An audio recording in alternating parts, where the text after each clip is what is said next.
Mike, Penn State's coming up against Temple, another 3-0 opponent. Yes.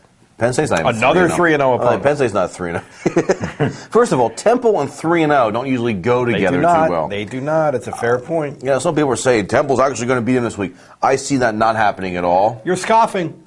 Nothing. Temple, fine. You're a good little program. You know, you got the bowl last year. You played a 6-5 team that came across the country. Starkey's giving them a little pet, like they're a toy. That's where I'm feeling with this. Everybody, these people that have been so down with Temple because they've been bad for a while. You're not that good yet.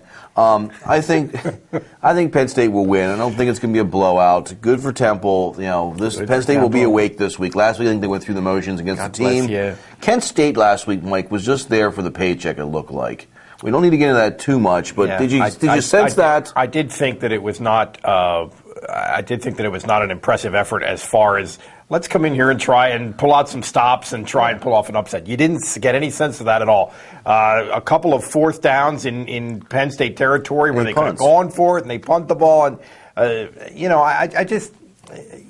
I see a lot of that with these undermanned teams that come into Happy Valley and don't really seem like they're primed in terms of their approach to the game to really give Penn State a scare. I don't want to dwell too much on the past here. We're going to look ahead, but it does seem like it's the Harlem Globetrotters and the Washington Generals sometimes out there.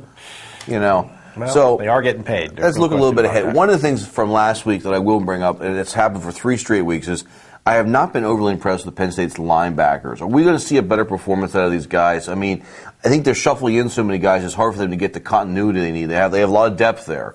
I wonder if they won't develop go with 3 or 4 kids now. And I think Gerald Hodges, although it's a shame that he's injured, he had a leg injury in the Alabama game. It's a shame that he's injured. Maybe it clarifies the situation a little bit. I think that Mike Maudie is going to have a big role. I think that Bonnie Bayou is going to continue to have a role. Okay. But that's a group that has to get better because Penn State is very reliant on linebackers reading and reacting and making plays to stop the run.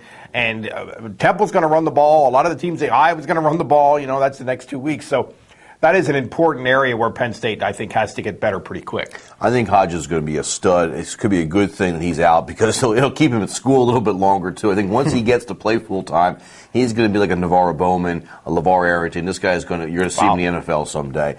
You talk about running the ball. Will Penn State be running the ball any better? I think the offensive line's done pretty well. It's been the running backs, and Stephon Green he's looking for a chance from your column. Yeah. This guy wants a chance to be the star. And he's one of the few guys. This is a pretty plain vanilla Penn State team from a personality standpoint, and I get the sense that it is from a leadership standpoint. And he is one kind of a dynamic, fired guy who talks and plays with a lot of passion.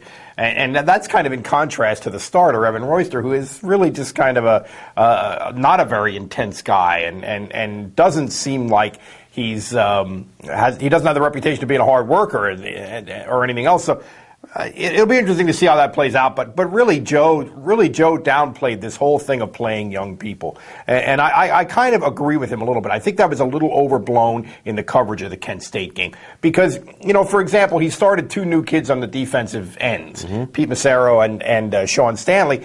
But in the overall mix of things, they played close to the same number of snaps they always played, and the kids they replaced did too. I'm not sure that they made as many changes as we got the impression that it did from the starting lineup. From the press conference, you just came from listening to it on the telephone with Joe. What enlightening things did Joe give you today? Well, he kind of agreed with what I just said. Which is one thing. He said we didn't play anybody, we didn't play any more people or anything else than we normally do. He did talk a little bit about challenging the kids in practice to get more physical and more intense, and they practiced in pads more last week. Okay. That's fair. I actually asked him about that, and he did. Not so much that they were tougher, but just that they were more physical in practice. What they asked him to do was a little more physical. So we may see more of that going forward. And again, this Penn State team, more than any in recent years, is a work in progress. And it's going to take some time to figure out who the players are and what their sort of personality as a team is.